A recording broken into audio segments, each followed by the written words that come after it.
Bien, jóvenes estudiantes, el día de hoy vamos a tener un nuevo tema llamado la materia. Seguramente ya en primaria habían visto este tema con sus profesores, entonces va a ser un poco más fácil ustedes entender este tema. ¿Qué es la materia? Es todo aquello que nos rodea, que podemos percibir por nuestros sentidos, ¿ya? Que podemos tocarlo, sentirlo, verlo, ¿no? Olfatearlo, ¿no?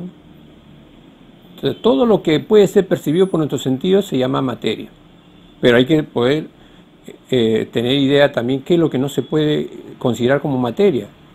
Los sentimientos, el amor, la belleza, el espíritu no es materia, la sombra no es materia. Entonces hay que poder distinguir entre inmateria y lo que es materia. Entonces materia es casi todo. Todo lo que existe en el universo es materia, y todo lo que está en la Tierra es materia. El aire, el agua, las cosas que nos rodean, tu cuaderno, tu lápiz, tu lapicero, todos son materia. ¿De acuerdo? Entonces ya quedamos bien qué es la materia. Ahora vamos a ver la división de la materia. La materia se divide, pues. La materia no es un solo cuerpo. Imaginemos que sea una roca, un trozo. Entonces se va a dividir del siguiente modo, en 4 partes.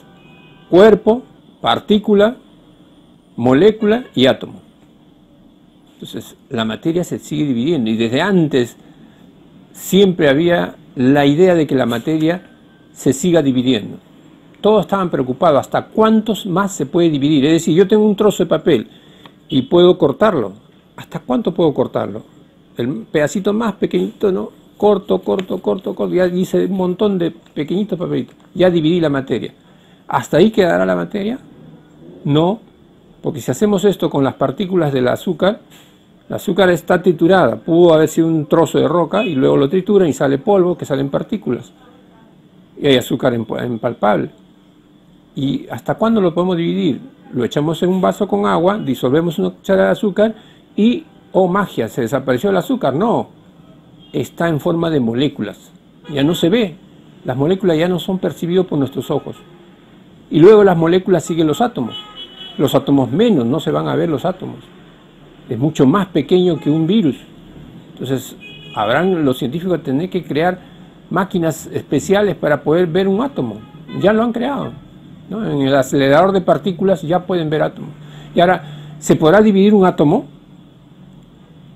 Claro que sí, ahora sí ya se puede dividir un átomo. Lo bombardean a los protones. Entonces, el átomo está conformado por protones, neutrones y electrones.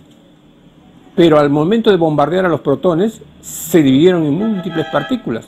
Hicieron chocar dos protones, y al momento de chocar 2 protones, como 2 canicas, chocaron los protones y estos se parten en un montón de pedacitos. Y a eso se llaman muones, piones, hadrones, leptones, ¿no? Neutrinos y la partícula de Dios, el bosón de Higgs. Entonces la materia se sigue dividiendo. Entonces esa es división de la materia, ¿eh? Cuerpo, partícula, molécula y átomo. Bien, punto número 3. Estados agregados de la materia.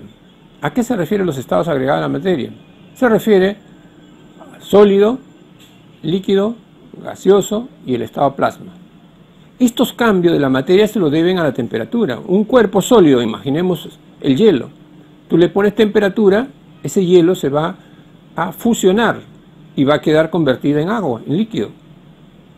Si a ese líquido tú le aumentas el calor, va a comenzar a hervir y se va a convertir en vapor. Entonces se va a convertir de sólido, líquido, gaseoso. Ya se convirtió el agua en gas. Y si le sigues a ese gas, le sigues aumentando temperatura, llega al estado plasma. Pero el estado plasma acá en el planeta Tierra casi muy poco existe. En el universo el 99% está en estado plasmático. Es decir, las estrellas y las nebulosas son como nuestro Sol, pues. Nuestro Sol es el estado plasmático. Entonces, la cantidad de estrellas que hay en el universo está en el estado plasmático. Altísimas temperaturas, ¿no? Entonces, aquí en la Tierra, si nos dicen un ejemplo, profesor, de estado plasmático, pues un rayo, un relámpago, una chispa eléctrica, en la soldadura, el tipo que va a soldar suelta una llamarada azul, ya está casi en estado plasmático el fuego, ¿no? Ese es el 4.º estado de la materia.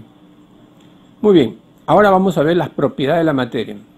Hay propiedades físicas y hay propiedades químicas de la materia. En las propiedades físicas lo vamos a dividir en dos: propiedades generales o extensivas y propiedades particulares o intensivas. Las propiedades generales de la materia, ¿a qué se refiere propiedad general de la materia? Que todas las materias tienen el mismo comportamiento. Con las propiedades generales todos los cuerpos tienen la misma. ¿Cuáles son esas? Son 9, hemos dicho.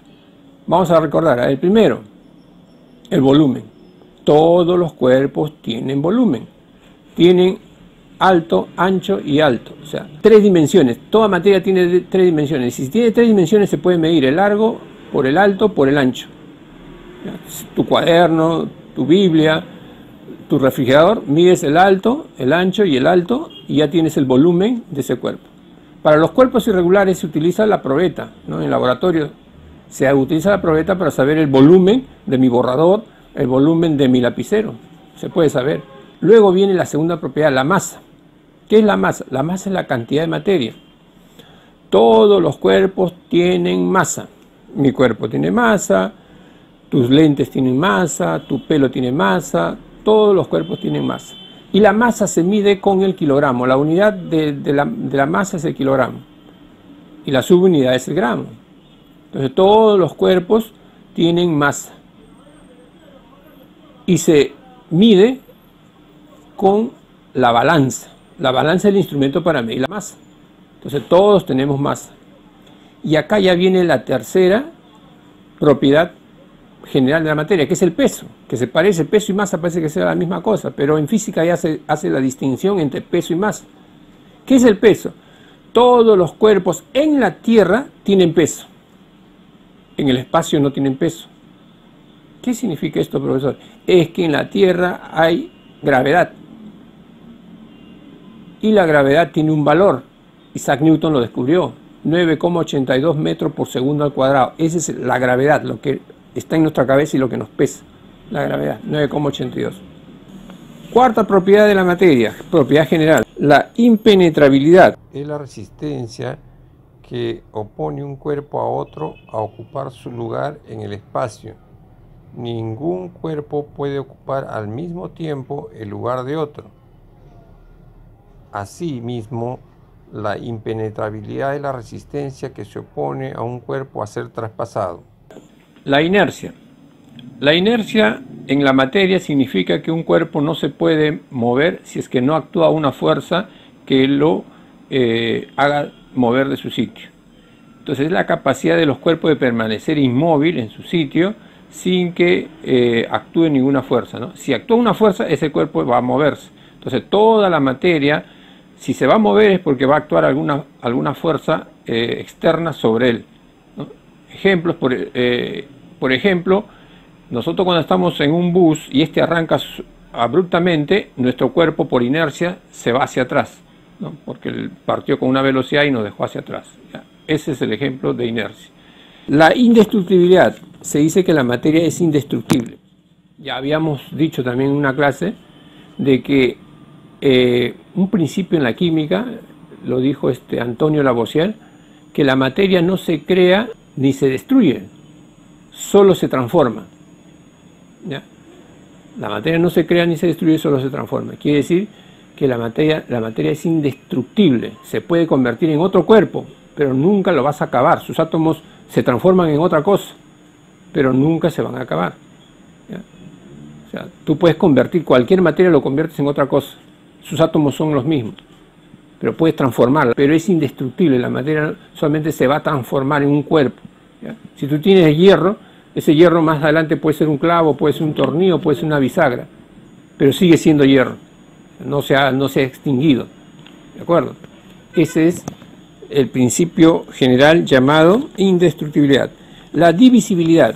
En la divisibilidad habíamos dicho de que todos los cuerpos son divisibles, todos. Ya habíamos dicho adelante, ¿no? Cuerpo, partícula, molécula y átomo. Y después de átomo, las partículas subatómicas. Otra propiedad de la porosidad. Todos los cuerpos son porosos. Todos tienen huequecitos pequeños, uno más que otros, ¿no? Hay cuerpos muy porosos, una esponja para lavar los platos, tiene bastante huequecitos, ¿ya? pero todos tenemos porosidad. Nuestro cuerpo, nuestra piel tiene poros por donde sale el sudor, sale la grasa. Las plantas, ya hemos dicho, sus poros se llaman estomas. Por ahí botan el líquido, botan agua y botan la grasa. Y todos los cuerpos son porosos. Por más que digan, no, profesor, mentira, el plástico no es poroso. Sus poros son más finitos. No, el vidrio no es poroso, claro que sí es poroso, pero a nivel molecular sí tienen poros. O sea, cuando se unen los átomos van dejando espacios. Ahí esos espacios se llaman poros. Sino que en algunos son más grandes, otros son más pequeños. Pero todos los cuerpos tienen porosidad, todos. Y por último, la otra propiedad es la elasticidad, ¿no? Todos los cuerpos tienden a estirarse, ¿ya? Todos los cuerpos tienden a estirarse. Nuestro cuerpo crece, se estira, estiramos el brazo. Eso se llama dilatación de los cuerpos. Todos los cuerpos se dilatan con el calor. Bien, terminamos las 9 propiedades generales. Ahora les voy a hablar sobre las propiedades intensivas de la materia o propiedades particulares. Estas propiedades particulares en realidad son 7. ¿Y cuáles son estas? Son las siguientes. En primer lugar está la dureza. Luego vamos a hablar sobre la tenacidad. Luego la maleabilidad, la ductibilidad, la comprensibilidad, la solubilidad y la densidad. ¿Ya? La densidad. Bien, vamos con la primera. La dureza. Todos los cuerpos tienen un grado de dureza. Para esto un científico había creado una tabla llamada la tabla o la escala de Mohs. ¿Qué es la escala de Mohs? La escala de Mohs mide la dureza de los cuerpos, desde el más blandito hasta el más extremo, hasta el más duro. Entonces había puesto en la escala de Mohs que lo más blandito es el talco, o sea, sus partículas son muy refinadas, y lo más duro en la naturaleza viene a ser el diamante. Entonces el diamante es lo más duro. Y en medio está el corindón, el feldespato, está otros materiales que tienen un grado de dureza. Entonces la materia tiene su escala para medir y se llama la escala de Mohs. La segunda propiedad, tenacidad. ¿Qué es la tenacidad? Un cuerpo es tenaz cuando ofrece resistencia para doblarse o para quebrarlo. Entonces se dice que un cuerpo es tenaz, o sea, no fácil se rompe, ofrece resistencia. Entonces en los metales, en algunos cuerpos duros, una materia es tenaz y resistente, ¿ya? A veces para la torsión, no se dejan torcer bien, ¿no? Entonces esa es la tenacidad. Luego de eso viene la maleabilidad. Esta propiedad intensiva o particular de la materia significa que algunos cuerpos permiten hacer láminas, principalmente los metales. Los metales se dejan hacer láminas y con esas salen pues los cuchillos, los sables, las cosas laminares, ¿no?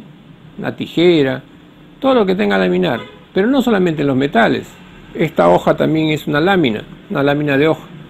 Los cuadernos, las hojas de los cuadernos también son láminas. Entonces la materia se deja hacer láminas, ¿no? Es una propiedad particular, que la materia se deja hacer. Eso se llama pues maleabilidad. Luego de esa ya viene la otra propiedad, la ductibilidad. ¿Cuándo un cuerpo es dúctil? Cuando se deja hacer hilos, principalmente los metales. Los metales se hacen hilos de cobre para lo que es la corriente eléctrica, ¿no? Se hace hilos de oro, hilos de plomo, se hacen de diferentes metales, se hacen hilos. Pero también en la materia se hace la lana, el hilo, los ovillos, la pita, son hilos, o sea, son dúctiles para hacer la materia hilos, ¿no? Entonces es una propiedad particular. Luego de la ductibilidad viene la comprensibilidad. Algunos cuerpos se dejan comprimir, ¿no? Son comprensibles, o sea, es decir, por ejemplo, este papel yo lo puedo comprimir, ¿no? Se dejan comprimir. Algunos cuerpos se dejan comprimir, no todos. Yo no puedo hacer lo mismo que acabo de hacer con el papel con una roca. No puedo, ¿no? Entonces, algunos cuerpos sí tienen esa capacidad de comprimirlos, ¿de acuerdo? Diferente a la tenacidad. La tenacidad es más que nada la torsión, que algunos cuerpos se dejan hacer torsión, ¿ya? Tracción y torsión, por ahí. La sexta propiedad, la solubilidad. Quiere decir que algunos cuerpos son solubles al agua. En nuestro planeta, el 99% de los sólidos son disueltos por el agua. El agua es el disolvente universal.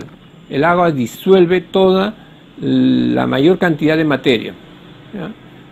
Disuelve a las pinturas, disuelve a las cosas que uno quiere disolver, ¿no? La avena, disuelve a las harinas, disuelve a casi todo, al azúcar lo disuelve, a la sal lo disuelve a todo. Pero hay un grupo de cuerpos que no se dejan disolver por el agua. ¿Como cuál? El petróleo, el aceite, las grasas, no se dejan disolver por el agua. Para ellos hay otro componente, que es la benzina, el éter, es el queroseno, la gasolina disuelven, el alcohol disuelve a estas sustancias que no se dejan disolver con el agua. Son disolventes orgánicos, se le llama así, ¿no? Disolventes orgánicos. Entonces, el agua por general es el disolvente universal, disuelve a casi todas las cosas, ¿no? Diluye. Y por último tenemos la densidad. La propiedad de la densidad es una propiedad particular que indica que algunos cuerpos son más densos que otros, quiere decir que son más espesos que otros. Por ejemplo, el agua tiene un punto de densidad de 1, imaginemos de 1. Pero el alcohol es menos denso, o sea, es más. Si yo tuviera que mezclar alcohol con agua, el alcohol se va encima porque es menos denso, el agua va abajo porque es más denso. Pero si yo tuviera aceite y tuviera el agua, entonces por densidad del aceite tiende a irse hacia arriba, ¿no? Flota el aceite, ¿no? Entonces, hay cuerpos muy densos, ¿no? Si yo pongo una roca, la roca será densa, se va al fondo. El agua queda en la superficie. Entonces, la densidad es la capacidad de los cuerpos a ser más espesos, más compactos, ¿ya? Con respecto a otras medidas, ¿ya? La densidad. Y la densidad tiene su fórmula. Masa por volumen, ¿no? Masa entre volumen. Entonces, ya en física se le enseñará a sacar operaciones para hallar la densidad de los cuerpos. ¿De acuerdo? Bien, jóvenes, eso es todo. Esto tendrá una segunda etapa o una segunda parte sobre la materia. Gracias.